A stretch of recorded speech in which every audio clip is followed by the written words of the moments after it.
I am delighted to introduce our first interviewee of the evening. This guest, she came into the public eye as Miss Louisiana in 2018 and the second runner-up to Miss America in 2019. But that's not all. In 2019, she made her Broadway debut as one of the Ikettes in Tina the Musical. And she is currently a swing on Broadway in a little show called Six. Please join me in welcoming Holli Conway! Here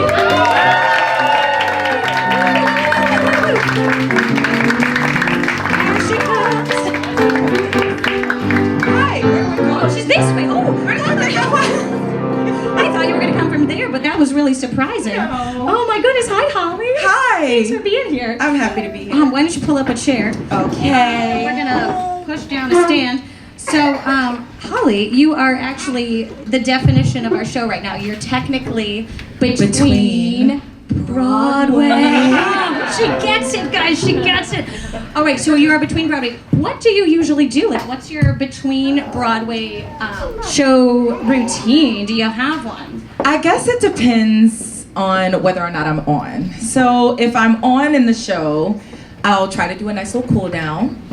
Sometimes I'll take off my makeup. I go to do stage door, which is very exciting. It's funny because when you're doing a principal show on Broadway, like you're in a principal role, they're a lot more excited to see you at the stage door. Funny how that works. So at stage door in Tina, I would go out and sometimes they'd be like, who was she? And sometimes they'd be like, oh my God, yes, one of the Ikettes. And then Adrian would come behind me, who played Tina, and then they would no longer care. So at Six, we have very enthusiastic fans who are very excited to see us, even when we're not on sometimes. Oh, wow. Yeah, it's a very fans. cute. They're very dedicated. I love it. So I go do stage door, and that's fun, and then I try to eat something that won't make my stomach bubble. Yes. Before the next show. You and I had a talk about reflux before the show. Which brings me to what I do if I'm not on. Okay. If I'm not on, I'll take a nap if I'm not already asleep. Okay, great. And I'll find something with a lot of chili oil and garlic, and I'll eat that in between shows and hope to God I don't have to do the second show. Ooh, yes. Okay, has it ever happened that you consume something very acidic and then had to go on? Yes. Yes. Do you pop Tums? What do you do? I take a lot of antacids, probably a dangerous amount. Drink a lot of water to try to wash it down, and I pray to the good Lord. And yeah, and just hope for the best, honestly. That's what I do all the time. That's what I'm doing right now on this show, because, you know, okay, great. Well, as I also spelled out earlier, we're between Thanksgiving and New Year's, which can be a very intense holiday season for many people. What does this time of year mean for you and your family? Do you have any, like, fun traditions you'd like to share with us? Well, Thanksgiving, we always have a really huge Thanksgiving, and I actually got to go home for Thanksgiving this year, which was very exciting because if you don't know, on Broadway, for the holidays, they'll give you Thanksgiving off, but then they add 15 other shows that week. Yes. So you're normally exhausted, and we normally don't really get holidays off, but I've been with Six a long time, and we're a big family, so they let me have Thanksgiving before the end of the contract, and that was really fun. So I went to Louisiana, where I'm from. Wonderful. Yes. Wonderful. Louisiana. Yeah. Where? What school? Louisiana Tech. Oh wow! I grew up in Monroe, so that's right down the street from me. Yeah, no, it's really, really close. Cool. Ruston, Louisiana. Yeah, all right. Did you go to Louisiana for Thanksgiving? No. So, all right. Well, so you didn't very meet us close. though, did you? Very close. Well, speaking of Louisiana, you were Miss Louisiana. She was Miss Louisiana. So you entered this pageant essentially on, I'm going to say on a whim. Was it sort of on a whim, as a favor? Can you just tell us the story of how it all happened? I would say it was on a whim. We always have a school pageant called Miss Lady of the Bracelet in Natchitoches, Louisiana. I'll give $20 to anybody who can spell it besides you. So we have a pageant called Miss Lady of the Bracelet, and I didn't know anything about pageants. I grew up in sports, and I wasn't very much of a girly girl. But the theater department would do the performances in between the show. And they came up to me afterwards. The Miss Louisiana was there hosting it, and they were like, have you ever done a pageant? You should do one. You'd be great. And I was like, ew, no. I would not be great at a pageant. I don't know how to do makeup or anything. And she said to me, well, I'm a pole vaulter at LSU, and I wear Nike like sweats most of the time when I'm not in my pageant gear. So I think you can do it. And I told her no, and she found my phone number, the little stalker, from somebody at the school, and texted me and said, you really need to do a pageant. And so I said, I love her dedication. And the next pageant, the next week, so this is on like a Sunday, there's a pageant Saturday, and it's in my hometown. And a friend of mine who did not win Miss Lady of the Bracelet says she's doing it, and she's like, Holly, can you do it with me for like moral support? And I was like, well, can I borrow your gown? And she let me borrow her gown, and I bought a swimsuit. I bought some shoes off of eBay, and I got a swimsuit from Goodwill, and I'm just kidding. But I did thrift a lot of things for the pageant, and I went on and I competed. That's amazing. I love that story. Yeah, that was my very first. That's wonderful. So going back to you being a cover on Broadway, Between Broadway had the pleasure of interviewing one of your castmates, Nasia Thomas, and she was wonderful. And she mentioned that, to her, the swings or the covers of the show, people who have to learn numerous roles and be ready at the drop of a hat to go on stage. You are the real superheroes of the show. And I'm wondering, when have you felt most like a superhero in your run of 6? Ooh, well, number one, I love Nasia, and I actually understudy her. And she loves, every time we're on, she sings our praises when we're supposed to do the speech to raise money for Broadway Cares. She's like, our amazing swings who are on stage today. She's so sweet. The most I've ever felt like a superhero in 6, I did a mid-show swing on. Not too long ago, I think maybe 2 months ago or so, it was towards the end of the contract, and one of the girls got hurt in a dance number, and they said, Holly, you're up, and luckily I wasn't napping. And I had to throw on a little bit of makeup and run to the hair room, and I was on within, maybe 5 to 8 minutes I had to run on and get ready. That's exciting, live theater. Oh man, very, very cool. So you actually booked your first Broadway role, I believe in Tina, while you were still in Louisiana. I'm gonna point to you every time I say Louisiana. Louisiana, like right here. While you were in Louisiana, and how did you manage to do this while being nowhere near New York City? Did Santa come and fly you on his sleigh?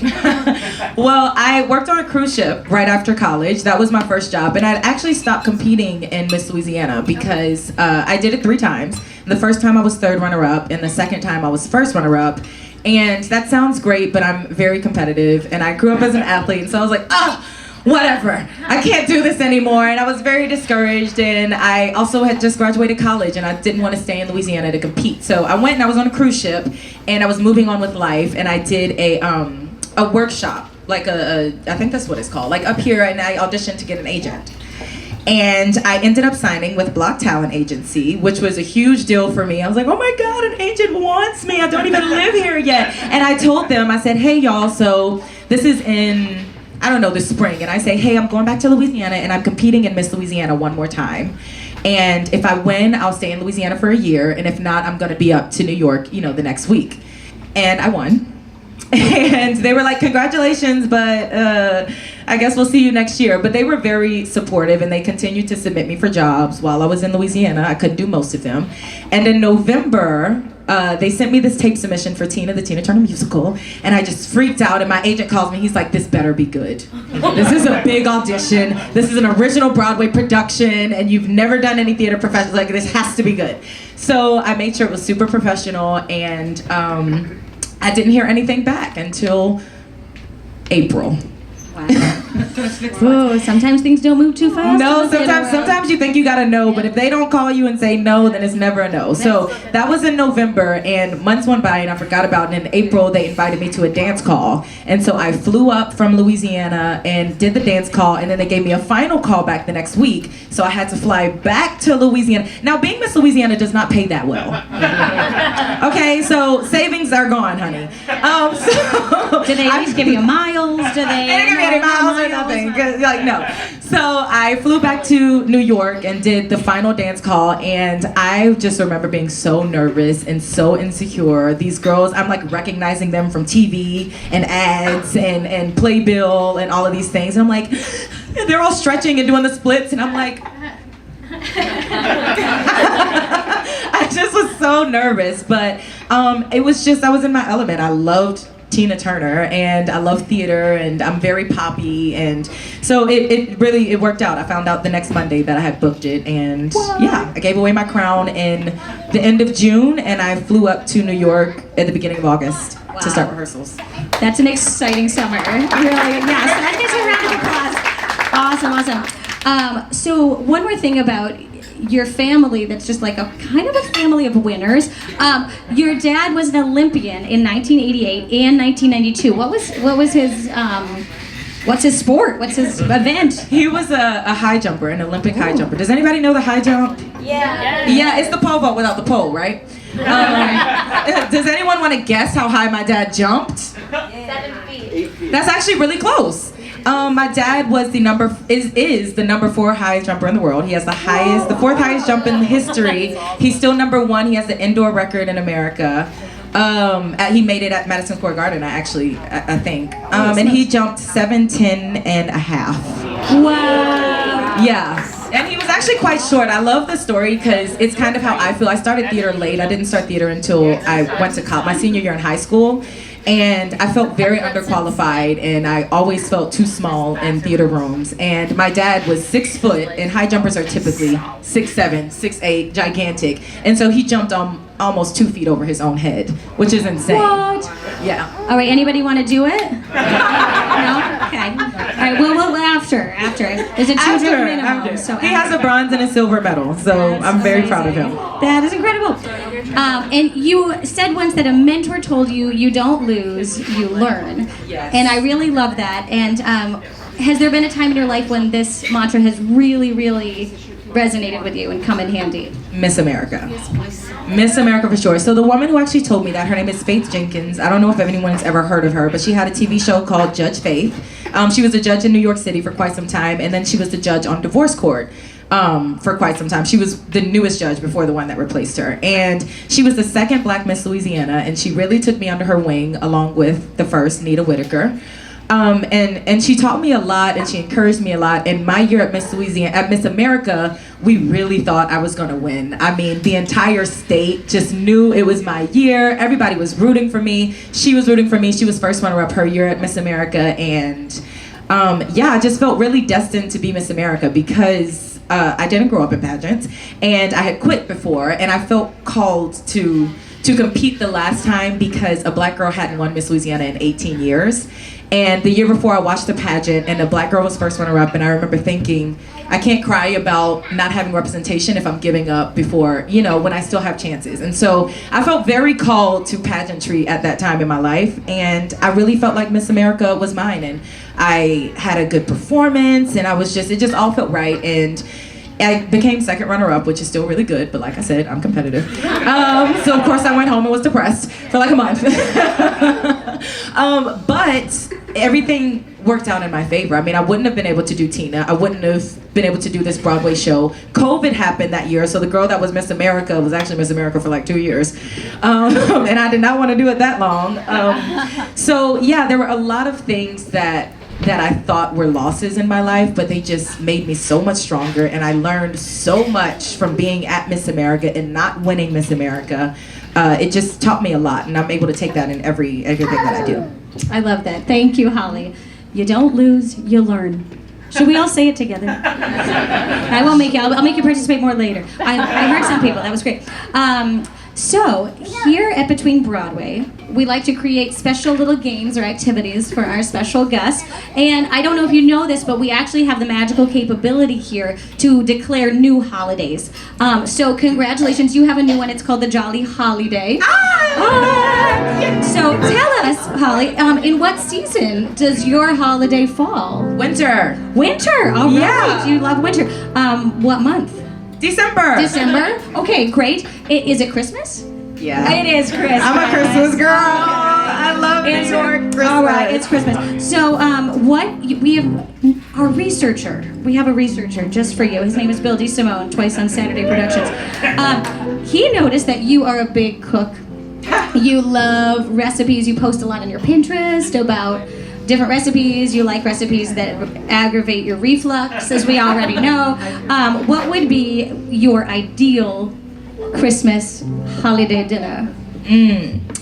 You say dinner, it would be dessert. Oh, okay. Oh, you're talking. I have a terrible sweet tooth. It's very, very bad. It would be some type of like sugar cookie bar. Ooh, okay. Keep Maybe going. with like some Oreos in it or something like that. My husband is obsessed with red velvet and Oreos. So every year for his birthday, I do something different with red velvet and Oreos. So maybe like a red velvet icing on top of the sugar cookie I like bar. it. Keep talking. With Oreos inside of it. Okay, yes. And then sprinkles on top because why not? Because why not? And will I be invited to your husband's birthday this year? You can come. You're all invited. Okay. That sounds wonderful. What is your Christmas soundtrack? What does it look like? What does your holiday soundtrack look like? Okay, my holiday soundtrack, of course, Mariah Carey has the best Christmas album of all time. So all of those songs. There's also Pentatonics has one really good song. Well, not one, but still, the one that I like is That's What Christmas Means to Me or something. Do the kids know what that song's called? Yeah. They know that one. They know it. Then I would add, Sia has this song called Snowflake. Ooh, it's a beautiful song. The alt's at 6. We sing it all the time, and you may hear something from us later this year. So keep your eyes out. And then the last thing would be Kurt Franklin's Silent Night. It's a great track. You have to listen to it. All right. That was. Did you? We didn't even rehearse that. I told you I'm a Christmas girl. She's a Christmas girl. She's a Christmas girl. I've been listening to it all year, so I was really offended by what you said about Christmas starting too early. There's gonna be more of that. It's a recurring theme. Okay. Anyway, Holly, thank you so much. Would you care to sing for us? I'll tonight? sing a little song. Yay. All right, let me just set this Stay on the stool. It feels so. It's whatever you want. This is between Broadway. And between Broadway, you do you. Let me take my binder. Okay, the kids don't know this song, but I think some people in here may know this song. We'll see.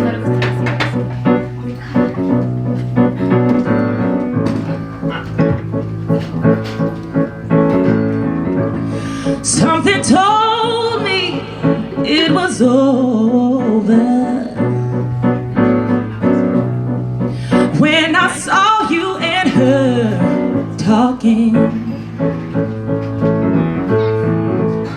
Something deep down in my soul said, cry, girl. When I saw you and that girl walking down. Ooh, I would rather go blind, boy, than to see you walk away from me, child. Oh.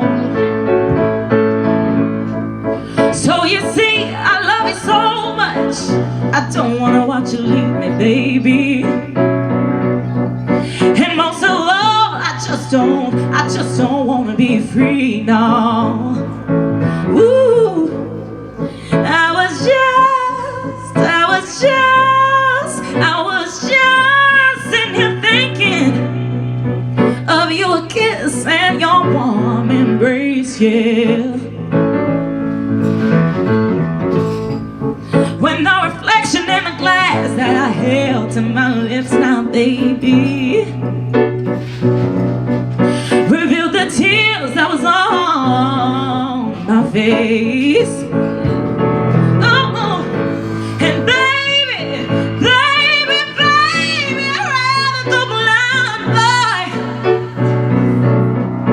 than to see you walk away from me, child. Oh. And baby, I'd rather go blind, boy, than to see you walk away from me. Yeah. Oh, and baby,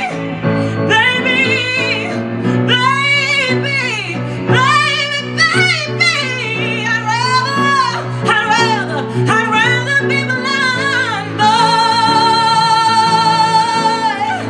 Woo!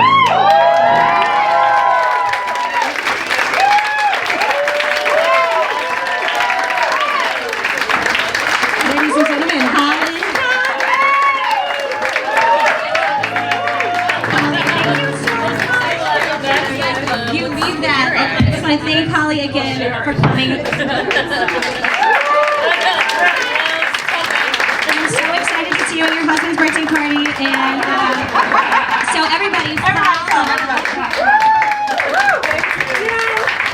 follow Holli Conway on Instagram. Welcome to _Hollywood, spelled with an I, Holli, Hollywood. And she said she might have some exciting announcements coming up that she can't talk about yet, so we gotta keep our eyes peeled for her.